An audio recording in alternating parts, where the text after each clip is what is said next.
In a kingdom carved from marble and sunlight, where wealth glittered brighter than any stars, there lived a princess whose sorrow was more valuable than gold itself. Her name was Princess Aurelia, and from the day she was born, her tears were not made of water, they were made of jewels. When she cried, diamonds fell like rain, emeralds shimmered in her palms, rubies rolled across the palace floors. The kingdom rejoiced. Blessed child, they declared, a miracle of fortune. At first, her parents held her gently, careful not to let her cry too much. But as the years passed, their love slowly changed. Ministers began to visit more often, treasury rooms grew larger, and whispers echoed through golden halls.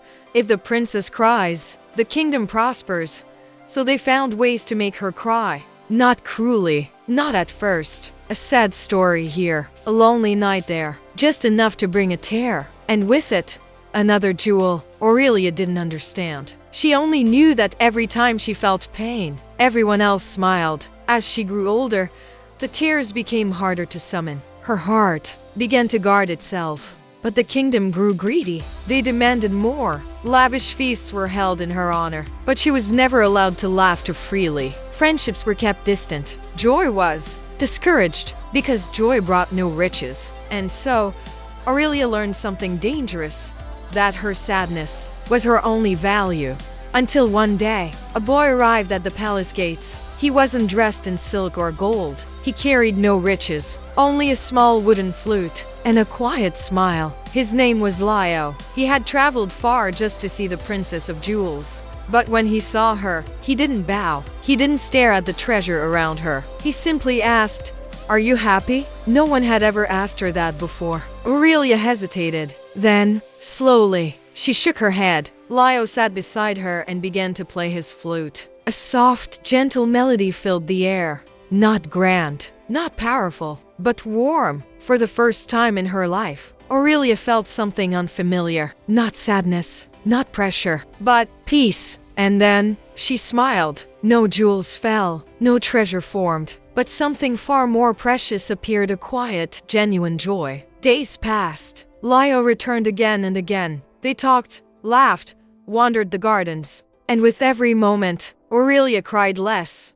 The kingdom noticed. The treasury stopped growing. The ministers grew anxious. The king and queen grew afraid. This must stop, they said. One night, they ordered Lio to be sent away, far beyond the kingdom, never to return. When Aurelia learned the truth, her heart shattered. She ran through the empty halls, calling for him, but he was gone. And for the first time in many years, she cried, but these tears were different. They fell heavier, brighter, more radiant than anything before. Not small jewels, but great, glowing crystals filled not just with sorrow, but with love. The entire kingdom gathered in awe. "This is it," they shouted, "the greatest treasure of all." But Aurelia looked at the shining pile before her, and for the first time, she saw it clearly. All her pain, all her loneliness, all turned into something others desired. She stepped forward, and with trembling hands, she pushed the jewels away. "I am not your treasure,"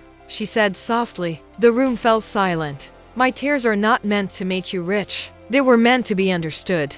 And with that, she turned away from the throne and walked out of the palace. No guards stopped her. No voices called her back. Because for the first time, they had nothing to gain. Beyond the kingdom walls, under an open sky, she found him, Lio. He looked at her, surprised, then smiled. "You came," Aurelia nodded. And this time, she didn't cry. Seasons passed. The kingdom slowly changed. Without its endless supply of jewels, it learned to live differently, to value work, to value people, to value something more than wealth.